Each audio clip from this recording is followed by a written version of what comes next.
Hola a todos, mi nombre es Unai López Martínez, soy estudiante de cuarto de carrera de Historia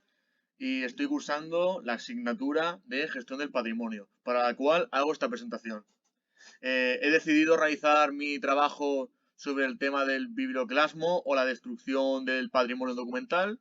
titulado El biblioclasmo de Bagdad, la amnesia de un pueblo. Antes de comenzar con la presentación, voy a hacer un repaso primero a las fuentes que he utilizado para elaborar este trabajo. Posteriormente hablaré rápidamente del contexto en que se marcan los eventos, que es la guerra de Irak,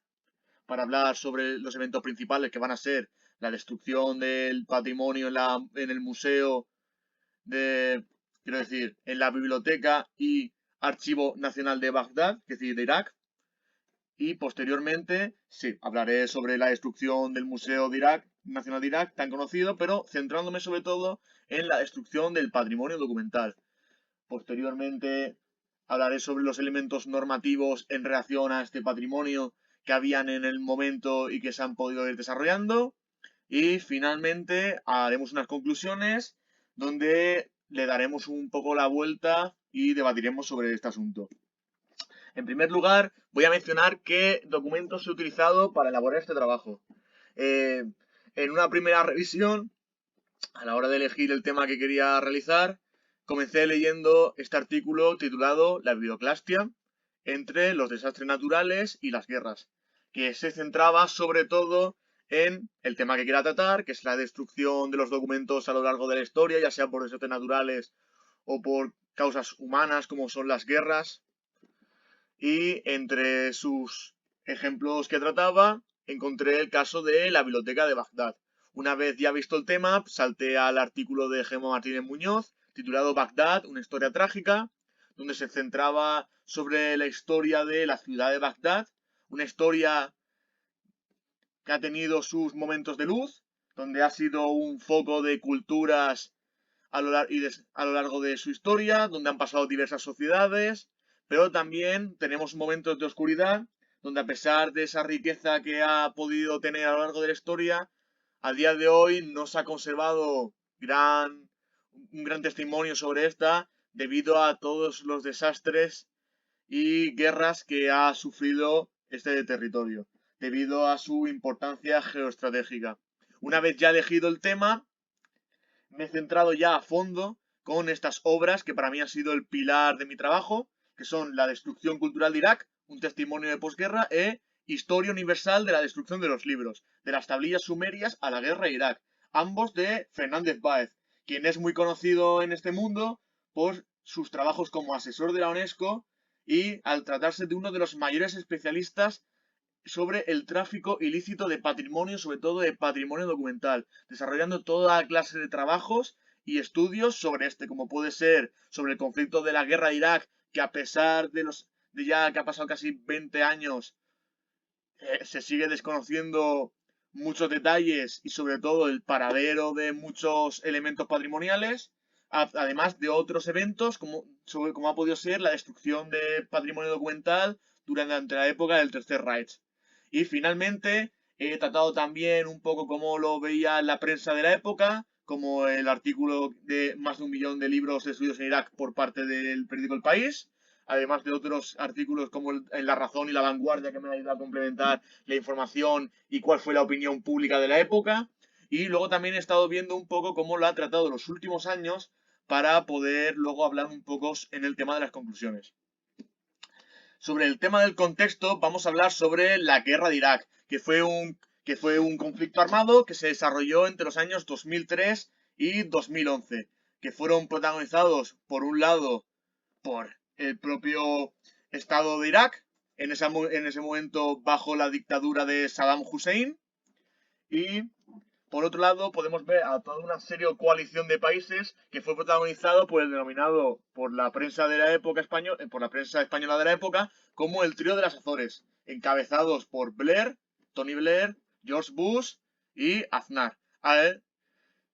presidentes respectivamente de Gran Bretaña, Estados Unidos y España. Este conflicto da inicio por las acusaciones por parte de varios países, como fue Estados Unidos, de la posesión ilícita de armas de destrucción masiva por parte de Irak, que estaba desarrollando supuestamente, que rompía con toda una serie de convenios internacionales que trataban sobre la posesión de esta clase de armamento eh, sin autorización o sin su conocimiento.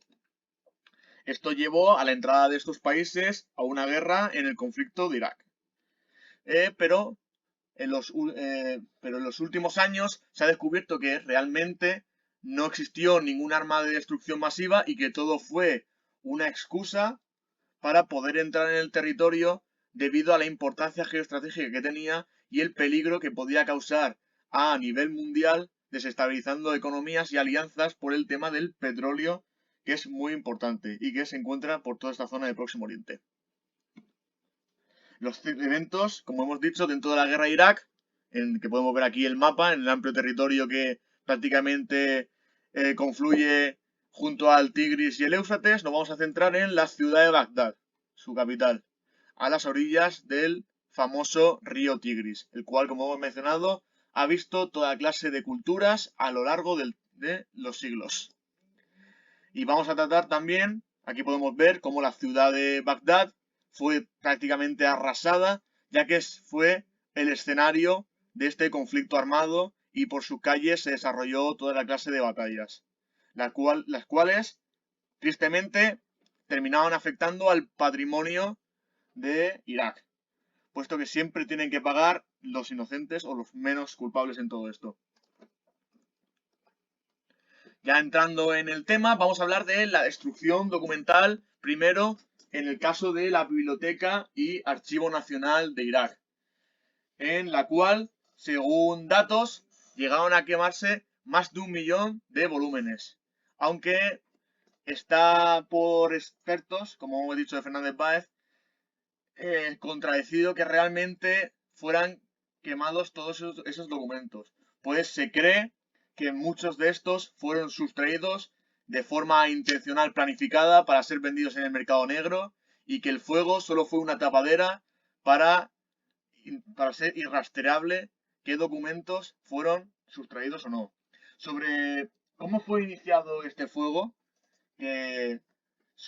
como diría Ray Bradbury en su novela, superaría los 451 grados Fahrenheit, se tienen dos teorías. Una, que en el contexto de inestabilidad del conflicto, la población, ante no poder responder el orden civil, aprovecharían todo este caos para saquear la biblioteca y quemarla con gasolina. Aunque algunos datos indican que el tipo de incendio no se podrá corresponder con este material y que tendría que haber sido iniciado con un fósforo, con un fósforo militar, como los que tenía el ejército americano y el cual aprovecharía para encubrir todo esto. Siendo cual sea realmente cómo se inició el fuego, nos da igual, pues al final el resultado es el mismo, que es la pérdida de un patrimonio documental que no solo pertenece al pueblo de Irak, sino que pertenece a toda la humanidad, ya que como vamos a comentar ahora en el caso del museo, ahí se contienen algunos de los documentos más antiguos de la humanidad.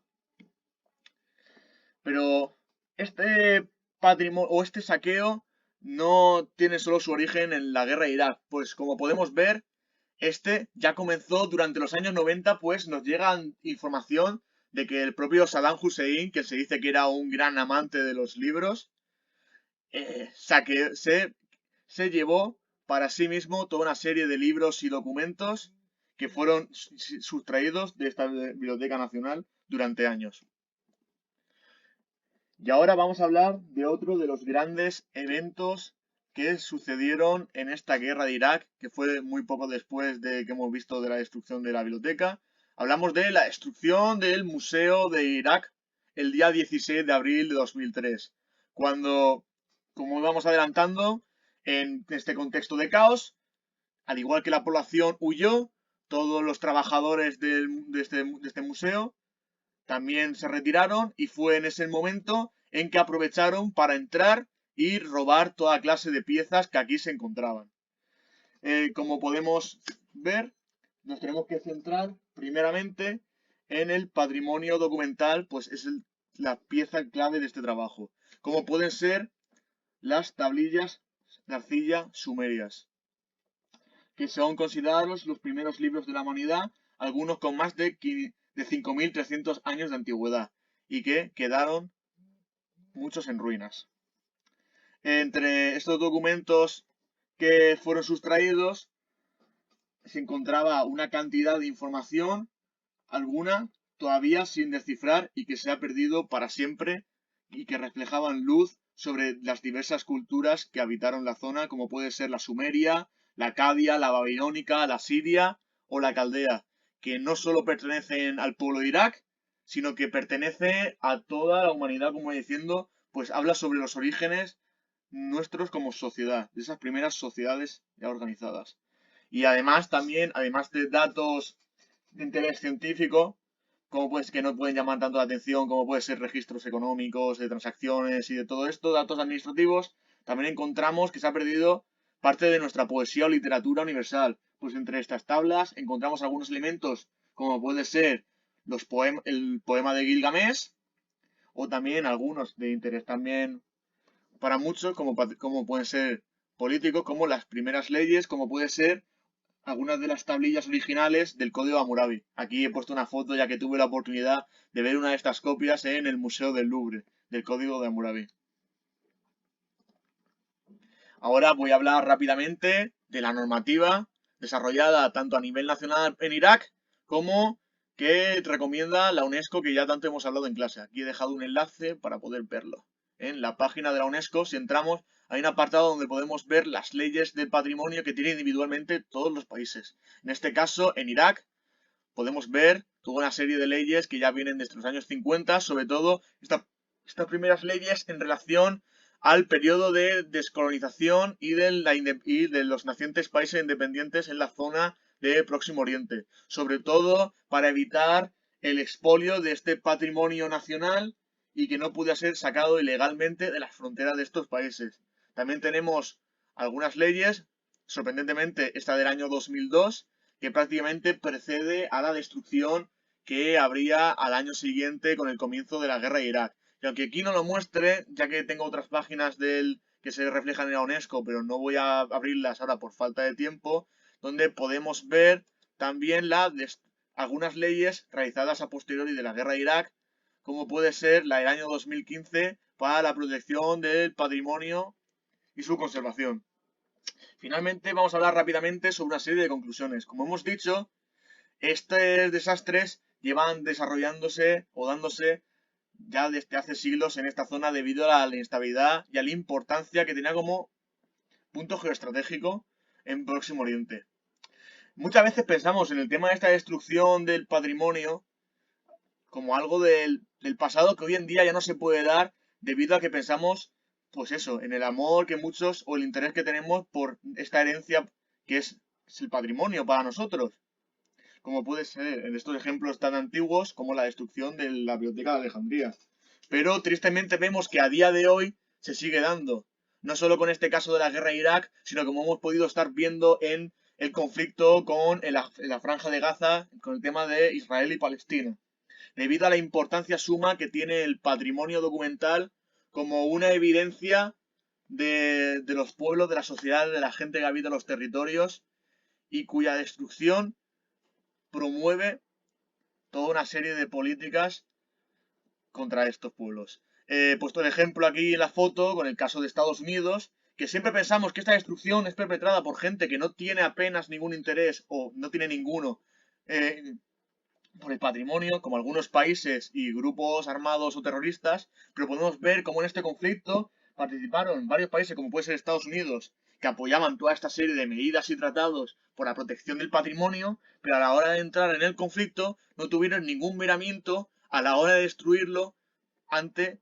poder cumplir sus objetivos militares. Pero aún quedan luces de esperanza, pues la prensa de los últimos años ha recogido algunas noticias, como en 2015, con el tema de las leyes patrimoniales, donde Irak ha promovido toda una serie de digitalizaciones de documentos para evitar, en caso de su destrucción, conservar copias, o toda una serie de medidas ciudadanas reivindicando su patrimonio y su conservación. Finalmente, dejo con esta frase clave para mí, como gestor y como amante de la historia, que pienso que todos tenemos que tener siempre en mente, que es conservemos el pasado usando la tecnología del presente para proteger nuestro futuro. Espero que hayáis disfrutado de esta presentación, os mando un saludo y adiós, nos vemos el próximo día.